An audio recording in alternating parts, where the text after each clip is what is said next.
Und zwar den lieben Cäsar. Hi.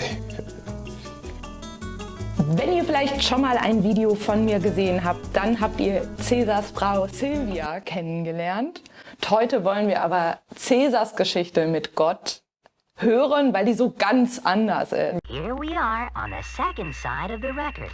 Back on board, boys and girls. We're off again. Mach ich gerne. Ja, genau. Cesar Noaca ist mein Name. Ich komme aus dem Kongo, also bin in Kongo geboren und lebe ja schon über 25 Jahre hier in Deutschland. Bin mit meinen Eltern rübergekommen, Ende der 90er Jahre.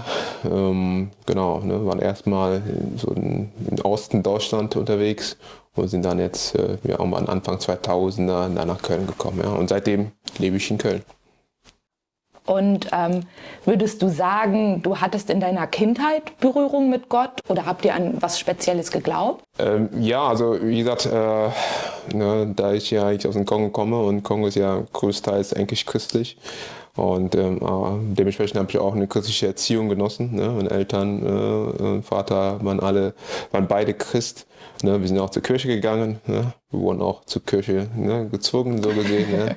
Ja, weil da konntest du nicht Nein oder Ja sagen. Ne? Im Nachhinein war es natürlich gut, ne? Aber in diesem Moment manchmal, genau, ne? Gerade jetzt so Teenie-Zeit war es ein bisschen schwierig, aber so, ich glaube, so wo ich kleiner war, so vor 10, da fand ich noch alles sehr interessant. Ne? Da hatten wir immer auch schöne diese Kinderbibel gehabt und so und mit schönen Bildern, mit Samson und so. Und das fand ich sehr faszinierend damals als Kind.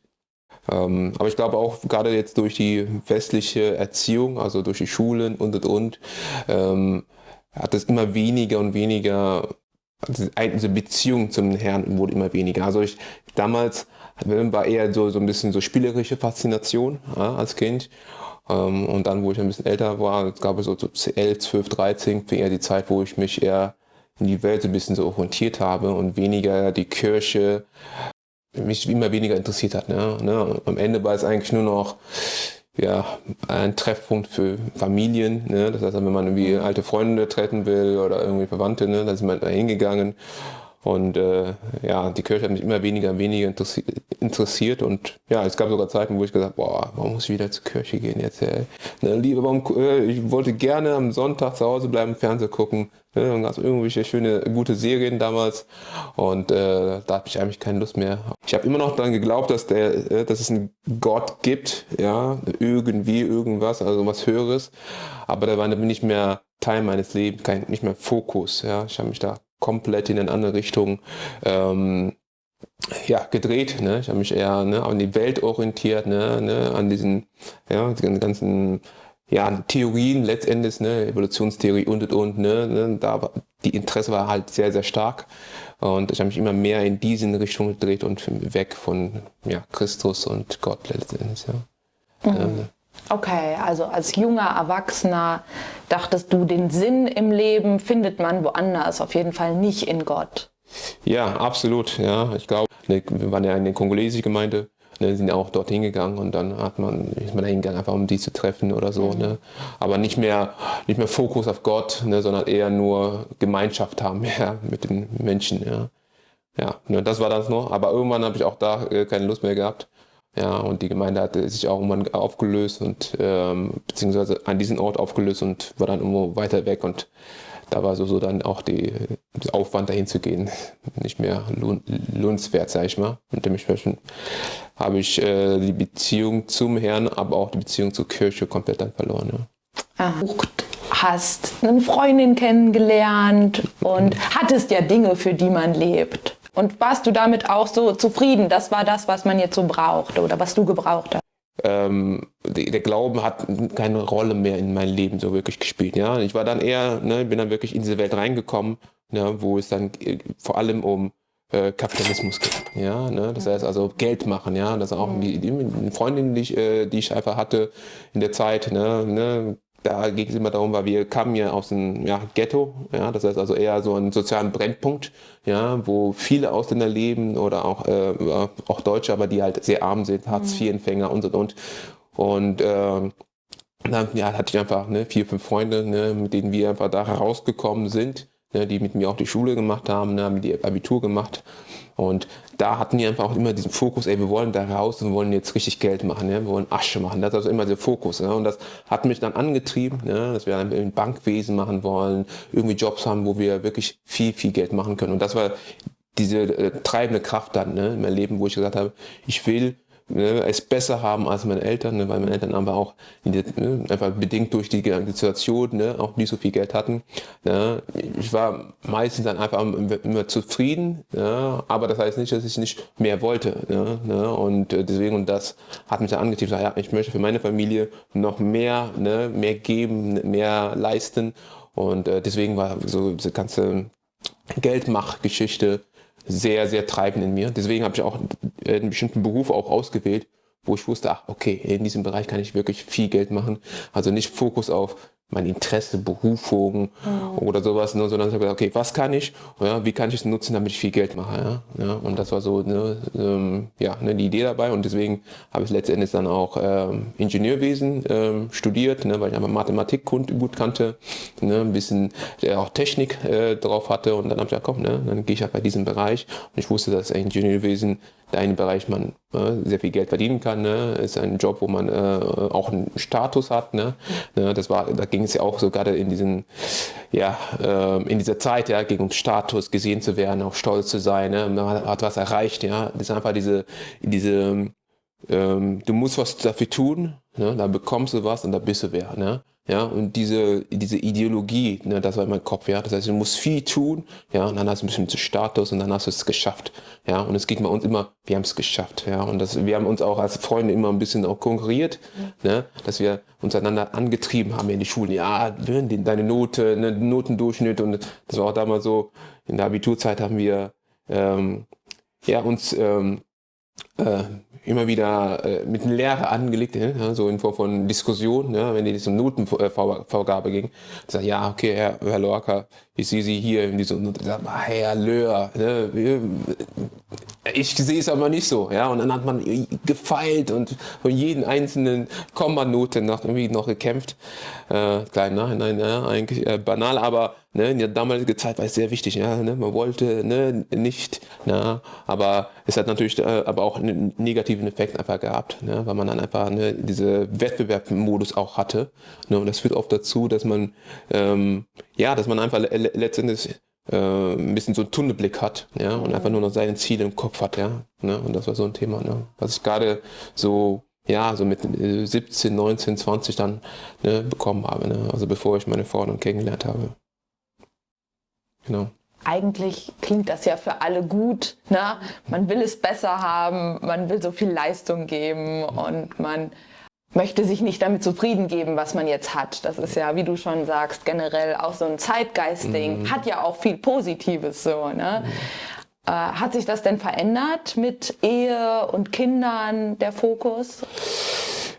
Am Anfang nicht, ne? Am Anfang, wo ich meine jetzige Frau jetzt kennengelernt habe, war der Fokus immer, okay, du musst, bevor du eine Frau und Kinder bekommst, ja, musst erstmal ein Haus haben, musst einen Job haben, das sind ja diese Ideen und Ideologie, die man hat, auch von den Eltern, dass man dann sagt, ey, du musst alles schon fertig haben und dann kannst du erst Familie, das und das gründen, ja. Du musst erst was aufbauen, Fundament, ja. Und das war immer das Ziel und Fokus, was ich mal hatte, ne. Aber der Herr hat dann irgendwie einen anderen Plan gehabt, ne? Dass ich dann auch eine Frau kennengelernt habe, die schon ein Kind hatte, ne. Das heißt also schon komplett in andere Art und Weise in mein Leben reingekommen ist, wie ich es eigentlich erwartet hätte, ne. Weil ich eigentlich erwartet, dass ich erstmal einen Job habe, ein Haus habe, bekomme meine Frau und dann erst die Kinder.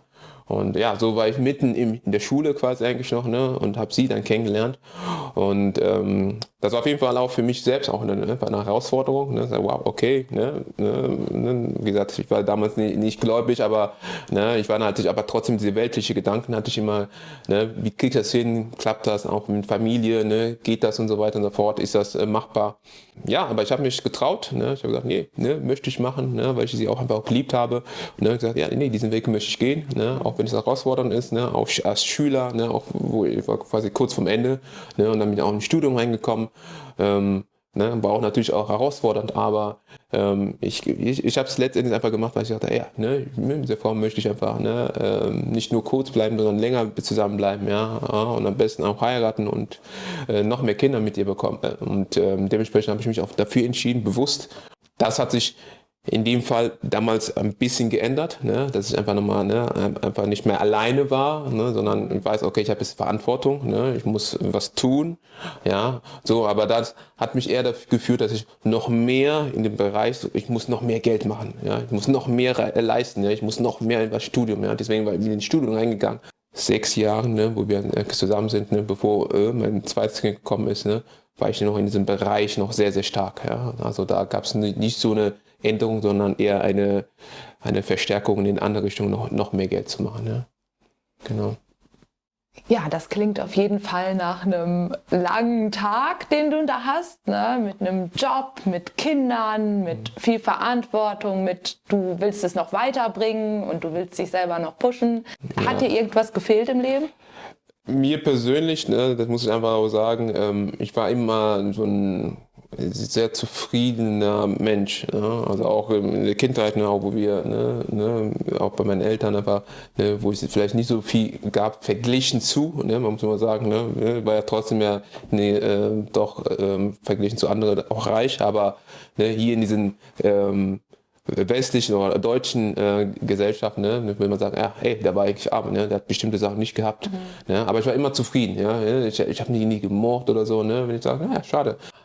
Ja, aber was sich dann einfach auch geändert hat, ist einfach, nachdem wo ich dann auch fertig war mit meinem Studium, wo ich mein zweites Kind bekommen habe und jetzt einfach die Entscheidung treffen musste, okay, ne, wo willst du hin? Ja, und dann kam einfach das Angebot, ne, Jobangebot, ne, wo das nicht hier direkt in der Ecke war, sondern ein bisschen weiter weg und es hieß, du musst halt du konntest nicht mehr zu Hause sein, sondern warst eine Woche komplett woanders und nur am Wochenende dort, also bei der Familie.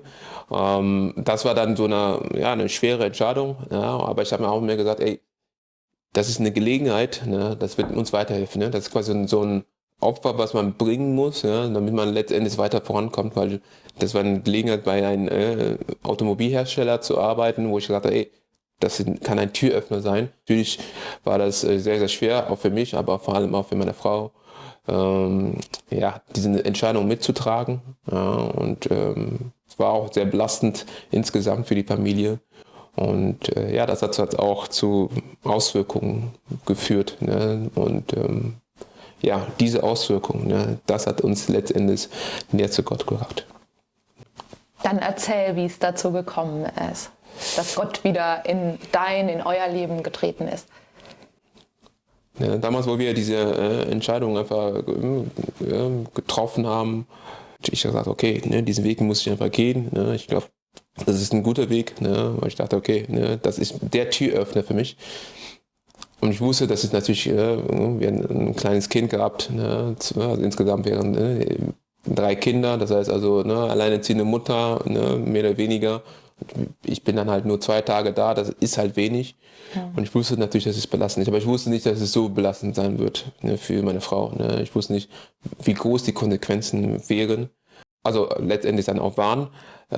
Ich habe es vielleicht ein bisschen unterschätzt. Aber in der Zeit ist es jetzt einfach dazu gekommen, dass meine Frau einfach durch Belastung, ne, durch die Schwangerschaft postnatale Depression bekommen hat. Aber ich habe immer mehr gespürt, dass es immer stärker wurde. Ja? Und ich habe natürlich auch geguckt, okay, gibt es die Möglichkeit vielleicht sogar, wieder zurückzukommen. Ja? Und zu gucken, okay, gibt es eine andere Möglichkeit, vielleicht in der Nähe wieder zu arbeiten. Leider hat sich das nicht ergeben, ne? Und die Depression wurde halt so stark bei meiner Frau, dass sie dann irgendwann zum Arzt gehen musste. Ja, ne, musste dann Antidepressiva nehmen. Die sie natürlich dann am Anfang, klar, ne, hat jetzt mal eine Steigerung gehabt, ne, aber dann hat sie das ein bisschen beruhigt, ne, hat sie emotional ein bisschen betäubt, ja, ne? Das ist ja das, was so diese Antidepressiva eigentlich machen, ne, die heilen und eher so nicht, ist eigentlich nur eine Betäubung. Ich wollte es natürlich nicht, ja, aber in diesem Moment, wo ich das erlebt habe, auch ich selbst damals auch nicht verstanden habe. Und ich glaube auch, selbst wenn du jetzt so keine richtige Depression hattest, kannst du es auch nicht richtig verstehen, ne, was derjenige da einfach erlebt. Man hört es, aber man rafft es nicht, dass diejenige in so einer Art Finsternis ist, ne, weil nicht einfach weiß, wo sie sich gerade befindet, so antriebslos und einfach keine Kraft, irgendwas zu tun. Und kann jederzeit passieren, von heute auf morgen. Und das kann man nicht so ganz verstehen. Ja, das hat einfach Zeit gebraucht. Ja. Aber ich habe immer gemerkt, auch wo ich dann zurückgekommen bin, nachdem ich alles irgendwie gemacht habe, nach 8 Monaten zurückzukommen. Und ich dachte, okay, gut, jetzt bin ich wieder da. Ne? Der Auslöser, so gesehen, dieser Diskussion, ne? dieses Wegseins, dachte ich ja, ist ja jetzt weg. Jetzt bin ich ja wieder da, jetzt sind wir wieder zusammen, jetzt müsste eigentlich die Diskussion ja auch wieder weggehen. Ja? Ne? Das war so meine einfache, logische, mathematische Rechnung. Ja? Leider ist es so, dass es ja, sogar mehrere Jahre, hat sie mit diesen Kämpfen, Gedankenkämpfe, zu tun gehabt, Kämpfe des Selbstverurteilens, Kämpfe der Vergangenheit, Sachen, die sie immer wieder belastet haben, die sie wirklich erdrückt haben, ja, und ich habe versucht, ihr weltlich zu helfen, mit Medikamente dann irgendwann und man hat dann abgesetzt und dann haben wir gesagt, okay, vielleicht hilft es auch diese Therapie, Psychologie, aber auch da hat es nie so richtig Frucht getragen. Ja? Das heißt, es gab keinen Moment, wo ich gesagt habe, okay, jetzt geht's ihr besser. Und da ist sie halt in den Alkohol geflüchtet. Ja, das war natürlich auch nicht so einfach. Ne? Ich glaube einfach, das war Alkohol hat natürlich seine Wirkung. Der kann natürlich für den Moment einfach diese Gedanken verschieben, ja, oder so betäuben, so dass die fühlte sich dann immer in diesem Moment, habe ich auch gemerkt, wow, die fühlte sich so frei, die war dann so einfach so glücklich, ohne Ballast, ja, das ist ja diese Ballast, was man hat, ne, und den Alkohol, in dem Moment, wo sie Alkohol getrunken hat, war sie einfach frei. Aber es war schwer, weil ich wusste, okay, aber Alkohol hat seine Nebenwirkungen, ja, hat seine Konsequenzen, je mehr sie natürlich auch getrunken hat, je schwieriger wurde es einfach für sie, ja. Und ich war so ein bisschen einfach machtlos, weil als Mann hat man mir so vorgestellt, ja, ich muss meine Familie schützen, muss einfach da sein für die Familie, aber in diesem Moment konnte ich sie nicht schützen, ich konnte sie nicht befreien von diesem Schmerz, von diesen Gedanken. Und es gab einfach einen Moment dann, wo es einfach jetzt im Nachhinein habe ich einfach erkannt, dass der Herr in diesem Moment einfach da war. Ja, wo man denkt, ey, Alkohol, das ist eigentlich schlecht, das ist nicht gut. Hat die angefangen, zum Herrn einfach den Herr zu loben, so Worship zu singen. Ich dachte, okay, ich kannte das ja, genau, also ein bisschen Worship und so. Ja, aber die hat dann geweint und hat Worship gemacht und so. Ich habe es damals aber noch nicht so gerafft, also nicht verstanden, was macht die da manchmal. Okay, gut, Hauptsache, die ist erstmal glücklich, das ist eigentlich schön. Ja, aber so im Nachhinein erkannt man, dass der Herr des Alkohol, obwohl das so eigentlich was Schlechtes ist, der Herr kann alles, aus allen Schlechten was Gutes tun. Ja, und das Alkohol hat ihr die Tür geöffnet, dass sie den Herrn angebetet hat. Ja, aber auch nur dann, wo die Alkohol getrunken hat. Ja, ansonsten hat sie irgendwie mit dem Herrn, mit Gott nichts zu tun gehabt. Ja, wir haben nie Bibel gelesen, wir haben nie zusammen gebetet oder so. Nachdem sie den Absturz gehabt hat, wo man eigentlich denkt, wow, ey, das ist schlimm und jetzt wird es noch schlimmer werden. Genau das war aber auch ihre Rettung. Ja? Weil nachdem sie das gemacht hat, fing sie an zu sagen, nein, das möchte ich nicht mehr. Die hat die Kraft des Herrn bekommen, zu sagen, ich möchte kein Alkohol mehr trinken. Wow. Ja, ich möchte damit aufhören. Ja, die fing dann an, Bibel zu lesen. Ja, ich kann mich noch erinnern, 2019 war das. Ja, Ende 2019, dann fing die an, die Bibel zu lesen. Am Anfang sogar noch mit Alkohol. Ja, aber dann hat sie immer gesagt, nein, ich möchte das nicht mehr. Ich höre auf. Ja, ich höre auf mit Zigaretten, ich höre auf mit Trinken. Und ich als eine Person, die einfach das erlebt hat, weil ich habe ja die Abhängigkeit gesehen, ich habe ja die Schwierigkeiten gesehen. Das ging ja 2-3 Jahre. Und ich höre mir das an und ich denke, boah, ich schaffe das wirklich. Ich war am Zweifeln, ja. Ich wusste nicht, weil es gab immer mal Phasen, wo sie wo die aufgehört hat. aber dann wieder rückfällig geworden ist, ja. Und ich dachte, okay, gut, hey, das ist eine gute Sache für sie, ja, ne, dass sie diesen Weg für sich findet, ja. Ne. Für mich war es erstmal kein Thema, weil ich dachte eher, das ist ihre Sache, ja. Ne, jeder muss, ne, gerade auch diese Welt ist ja heute, ne, jeder muss seine Sache finden, ja. Genau. Ne, für jeden ist was und was da, macht diesen Weg weiter, ja. Und deswegen habe ich sie auch unterstützt in Form von, ne, dass wir Videos angeschaut haben, ne, dass ich gesagt, ne, ich habe immer mitgeguckt, ne. Aber für mich war es immer so, ich höre einfach schöne Geschichten, ja, ne, wo sie es vielleicht schon sagt, was für ein Wunder und so. Aber es war für mich nicht so prägnant, also ich war noch nicht so wirklich der Herr, der da am Wirken ist, ja. Und genau, und dann war es einfach 2020, ne, da ging es einfach da weiter. Meine Frau, habe ich einfach gemerkt, dass sie da sich jetzt im Nachhinein einfach weiterentwickelt hat. Weil die hat mich nicht gedrängt, so, ey, du musst jetzt auch, ne, du musst das tun, ne, sondern die hat einfach das erlebt, die hat es ausgelebt, ne, die hat gebetet, ne, ich habe gesehen, dass diese Änderung immer kommt. Ne, es gab eine Phase, wo die jeden Tag aufgestanden ist, ne, und die wusste dann, dieser Tag, oh, der ist schlecht. Ja, und wenn der morgen schlecht ist, dann ist der ganze Tag schlecht. Ja, und diese Tage waren sehr oft. Und aber ich habe gemerkt, dass es immer weniger, diese Tage wurden immer weniger. Ja, und ich habe sie dabei unterstützt, weil ich wusste, okay, ich sehe, dass da was Gutes ist. Ja, und auch wenn ich noch nicht für mich selbst noch nicht angenommen habe. Und das war nicht stark. Und ja, deswegen gab es dann einfach diesen Moment, ne, wo ich dann gesagt habe, wow, da ist irgendwas. Ja. Also oft hört man auch das Argument, dass Leute sagen, ja, den Leuten, denen es schlecht geht, die in einer Krise sind, die am Ende sind, die suchen Gott. So, die brauchen halt irgendwas zum Festhalten. Aber wenn es einem selbst recht gut geht, man recht stabil ist, so wie dir ging es ja eigentlich gut, du hast dich um deine Frau gesorgt, so. Und wann kam der Punkt, dass du dachtest, Gott ist trotzdem auch was für mich, auch wenn ich jetzt nicht total am Boden bin. Genau, das ist es ja, ne? Und ich war ja von Anfang an immer stets zufrieden, ja, ne? Auch wenn es natürlich immer hart war, ne? Traurig fand und so weiter, ne?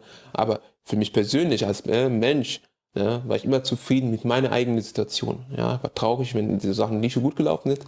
Ja, ich war auch ein pragmatischer Typ, ja, ich bin auch so analytisch, ja, das heißt also, ich denke viel mit dem Kopf, ja, ne? Auch gerade im Ingenieurwesen hat mich das nochmal geprägt, ja, dass man viele Sachen einfach hinterfragt, ja, ne? Hinterfragen von Sachen, hinterfragen. Deswegen gab es auch einfach so eine Art, ja, auch ein Kampf, ja, zwischen Gott, das Wort, ne, und die Welt, ja, ne, wo ich sage, die Welt sagt das und das, ne, es gibt da verschiedene Wissenschaften, ja, und teilweise, ne, widerlegt ist oder so, oder, ne, das war so diese Struktur, die ich im Kopf hatte. Deswegen war es für mich viel, viel schwieriger, weil es gibt Menschen, die sind einfach emotional direkt da, ne, aber die Kopfmenschen, ja, haben es schwieriger, sich fallen zu lassen, ja, und sich das Wort wirklich anzunehmen, diese Gnade zu verstehen.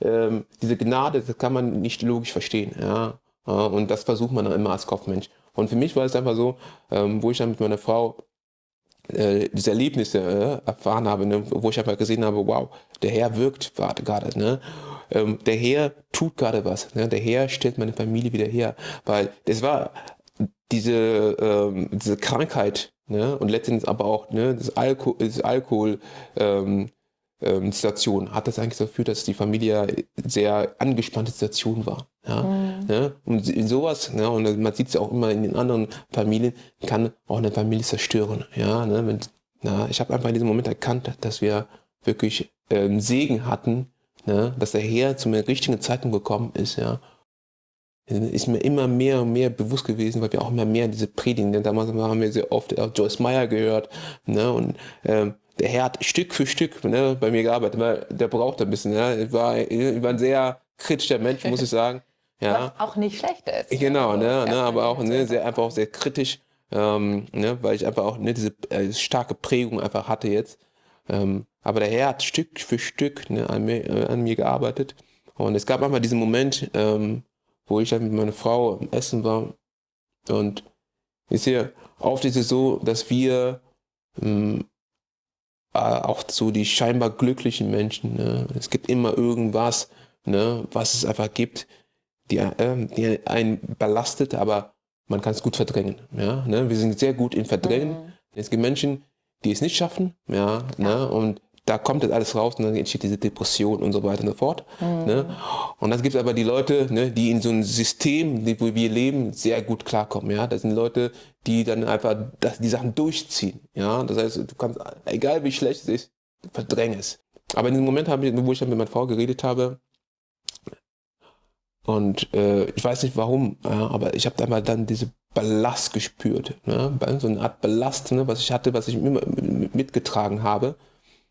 Und der Herr hat in diesem Moment, ja, und wie gesagt, ich weiß gar nicht, ich kann wirklich mit einer Hand abzählen, ne, wie oft ich immer geweint habe, aber in diesem Moment, ne, wo ich mit meiner Frau gesprochen habe, ne, habe ich ihr erzählt, ich spüre einen Ballast, dass ich versagt habe, ne, dass ich versagt habe, dir zu helfen in deiner Situation, versagt habe, dich glücklich zu machen, weil ich einfach gespürt habe, dass ich als Mann es nicht hingekriegt habe, sie da rauszuholen. Und das war eigentlich meine Schuld. Es hat mich traurig gemacht, aber im gleichen Moment hat er mich befreit, ne? Weil ich diese Sache, die ich eigentlich verdrängt habe, mit meiner Frau besprechen konnte. Ne? Ich konnte ihr einfach das sagen, was ich gespürt habe. Ne? Ich konnte das sagen, dass sie gesagt hat, ey, ich wollte dir helfen, ich wollte alles tun, aber ich habe versagt. Ja, und dass ich einfach auch viele Sachen einfach insgesamt in der Ehe, ne, oder aber auch, wo wir zusammen waren, ne, einfach vielleicht nicht gemacht habe, aber die ich jahrelang verdrängt habe, das kam mir einfach bams in diesem Moment. Ja, und ich weiß auch nicht warum, aber ich fing dann einfach, ne, fing einfach Tränen und meine Frau da war auch erstmal erschrocken und sagte, was ist hier los? Und so, ne, die hat es auch nicht verstanden, ich habe selbst auch nicht verstanden, warum ist das passiert. Normalerweise, ne, redet man eher weniger über Gefühle, ne, Emotionen und so weiter. Ja, meine Frau hat mich dann einfach auch angenommen und sagt, ja, hey, ne, du bist nicht schuld. Ja, und das hat mich so befreit. Ich habe so eine Freiheit gespürt, also so ein Last, was ich irgendwie die ganze Zeit hatte. Ja, und das war dieser Moment, wo ich im Juni, ne, wo ich einfach diese Freiheit bekommen habe und wo ich dachte, wow, danke Jesus, ja. Ne. Wow, Amen, ja. Amen. So, ich denke, viele haben den Gedanken, dass ihre Verantwortung ist, den Partner, die Kinder glücklich zu machen, alles zu geben, den Sinn zu geben. So, und das ist ja auch ein schönes Streben, aber es kann niemand für den anderen, ne? Egal wie sehr du geliebt und gemacht und getan hast. Du konntest deiner Frau nicht diese Trauer nehmen, die Gott ihr nehmen konnte. Und auch sie hat den Ballast nicht nehmen können, bis Gott kam. So. Ja, Amen. Ja, nee, das war wirklich ein einschneidender Moment. Ne? Und das war wirklich auch der Moment, wo ich Gott wirklich dann angenommen habe, ja? Und Jesus angenommen habe. Ja? Und da fing einfach diese Position an, ey, ja, ich brauche Jesus auch. Ja. Jesus ist nicht nur für meine Frau gestorben, ja, sondern auch für mich. Ja, ne, der möchte, dass ich frei bin, frei von falschen Gedanken, frei von falschen Arten und Weisen, und aber auch frei, ne, von den Gefangenschaften, die wir hatten. Ja. Und im Nachhinein habe ich einfach auch gesehen, dass diese Sachen, die passiert sind, auch wenn die schmerzhaft waren, ne, auch wenn die hart waren, auch wenn ich denke, boah, ey, eigentlich könnte ich mir diese Zeit wegwünschen, ja, ne, oder würde mir diese Zeit wegwünschen, ne, sehe ich einfach, dass bestimmte Sachen einfach passieren, wenn die passieren, aber der Herr sie ummünzt, verändert, ne, damit wir letztendlich, ne, wie weiter entdecken. Ja. Ich weiß nicht, ob ich jemals in der Lage wäre, wirklich nochmal so eine Beziehung zum Herrn zu haben, wie jetzt, hätte nicht die Situation mit meiner Frau, hätte ich das nicht erkannt. Hätte ich das nicht selbst mit meinen eigenen Augen erlebt, gesehen, ja, könnte ich gar nicht, ne, diese Art und Weise den Herrn wirklich jetzt lieben, weil ich einfach zu sehr Kopfmensch bin. Ja, weil der Herr ist mehr als nur unser Verstand. Ja, ja, ne, unser Verstand versucht immer alles im logischen, im rationalen Sinne zu kriegen. Ja, und irgendwann ist er begrenzt, kommt am Ende und dann versucht er sich selbst zu täuschen, sagt er, ja gut, das sind einfach Zufälle. Ne? Das sind einfach Sachen, die passieren. Ja? Ne? Bestimmte Sachen sind einfach nicht erklärbar. Aber auch genau das, diese Phase zu überspringen, zu erkennen, ja, ne? Es gibt Sachen, ne, die kann man nicht erklären, aber es gibt einen Gott, ne, der weiß warum. Wie hat sich euer Leben verändert? Wie ist es jetzt? Ja, das ist erstaunlich, ja. Also, ne, also Bewusstheit, ne, hat sich verändert, ja. Ich glaube, ne, wir hatten ja, ne, auch wenn wir natürlich harte Zeiten haben, haben wir uns ja immer geliebt. Es ist eine andere Art und Weise der Kommunikation, ne, eine andere Art und Weise der, der Beziehung. Ja. Also ich muss wirklich sagen, durch den Herrn lebendiger geworden. Ja. Das heißt, die Art und Weise, wie wir streiten, ja. Früher, wenn man gestritten hat, ne, jeder in seine Ecke, ne, und das war eher so ein Stolzstreit. Ja, ne, jeder will Recht haben. Ne. Ja, man geht kurz auseinander, und dann wirkt der Herr und dann sagt er, ey, guck mal, ne, das und das war nicht wichtig, das und das. Ne. Ja, und dann ist man viel, obwohl man hat einfach diese Frieden trotzdem sagen, nee, ne, man wollte immer Recht haben. Ja, ne, man argumentiert. Ja, das heißt, es ging niemals darum, ob du wirklich Recht hast, sondern du musst so argumentieren, dass der andere denkt, dass du Recht hast. Ja. Ja, sondern dass du gewonnen hast. Ja. Ja, und diese Denkweise oder diese Verhaltensmuster, ne, hat es natürlich hier und da auch in der Beziehung immer wieder gezeigt. Und das merke ich ja auch. Ne, das merke ich und diese Sachen entdecke ich viel schneller. Und das hat sich wirklich dafür verändert. Ja, dass ich auch erkenne, wenn ich auch mal stolz bin, ja, wenn ich stolz bestimmte Sachen nicht tue, ja, wenn ich stolz bin, ja, einfach nur eine kleine Geschichte, ja, wo meine Frau mich dann war am Fahren und meine Frau hat dann gesagt, ja, ne, mach das ein bisschen schneller. Ja, ist eigentlich eine eigentlich banale Sache, ne? Aber in diesem Moment, ne, habe ich es anders aufgenommen. Ja, dann sag ich, boah, hey. Ne? Dann habe ich extra Gas gegeben, dann sage ich, ja, ich kann schnell fahren. Ja? Das heißt also, dieses Stolzgefühl, ne, ist dann einfach da. Und früher, ne, hätte ich es bewusst gemacht, ne? Aber mit meiner Erkenntnis, hä, warum tust du das? Ja? Das ist eigentlich unnötig. Ne? Es ist banal, aber ne, wir Menschen lassen uns schnell durch diese Sachen einfach beeinflussen. Ja. Und das merke ich jetzt. Ja? Also wir sind viel sensibler für äußere Faktoren, aber auch emotionale Sachen. Ja, und das merke ich einfach, dass der Herr wirkt. Ne? Und wir sagen immer, dass der Herr mitten unter uns ist. Ja? Der ist der Dritte im Bunde, der hält meine Hand, der hält die Hand meiner Frau, der hält uns zusammen. Ja? Und dadurch sind wir viel stärker. Und natürlich auch bei den Kindern, ne? Dass wir einfach zusammen mit den Kindern im Gebet sind. Ne? Dass wir viele Sachen, die wir früher vielleicht nicht wahrgenommen haben, einfach auch erkennen. Ne? Aber auch so einfache Sachen wie Segen und Gnade. Ne? Das heißt, früher, wenn man irgendwas bekommen hat, ne, war einfach, naja, ey, Glück gehabt. Ja? Aber jetzt sehen wir, ey, ne, der Herr hat uns das gegeben. Ne? Dieses Bewusstsein, ja, dass viele Sachen nicht selbstverständlich sind. Ich finde das auch ein wunderbares Bild so, dass Jesus euch beide an der Hand hält und ihr so als Dreierteam sozusagen die Probleme meistert. Und ich finde, das ist auch eine gute Message an alle Ehepaare, auch an Menschen, die alleine sind, dass Gott das einfach verändern kann. Stolz, Diskussionen, alles. Ja, einfach auch, ne, für alle anderen Menschen, die vielleicht auch noch am Zweifeln sind, ne, und sich noch Gedanken machen, ja, wer ist das, ne, oder was ist das genau, was ich da, was ich da in Christus wirklich erlebe, möchte einfach sagen, der liebt dich, ne, über alles, und war bereit, ne, alles aufzunehmen, damit du frei wirst. Ja, ne, wir sind nicht dazu da, gefangen zu sein, ja, nicht gefangen in Ideologien, Gedanken dieser Welt, ja, ne, ob es Kapitalismus ist oder Geld machen, ne, das sind alles Sachen, die uns gefangen halten und dadurch verlieren wir den Fokus. Ja, wir sind nicht dazu da, gefangen in Depressionen, Alkohol oder, ne, nicht gefangen in Selbstverurteilung, aber auch nicht gefangen zu sein von unserem eigenen Stolz, ja, ne, wo wir immer mehr bestimmte Sachen einfach nur tun, ne, um uns Stolz zu befrieden. Ja, wir sind nicht wir sind nicht jemanden, weil wir was tun, ne, und weil wir was haben.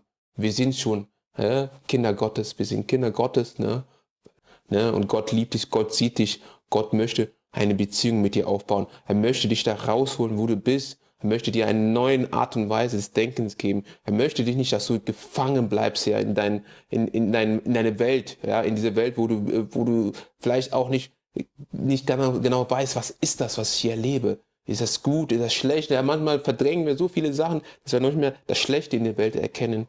Ja, aber Gott möchte deine Augen öffnen und jetzt sagen, ich bin für dich da. Und deswegen kann ich dich einfach nur ermutigen, ja, du musst deine Identität in Jesus kennenlernen, ja, und dann wirst du Wunder in deinem Leben erfahren. Ja, Wunder, die viel größer sind, als die du jetzt in deinem Leben bisher erfahren hast. Ja.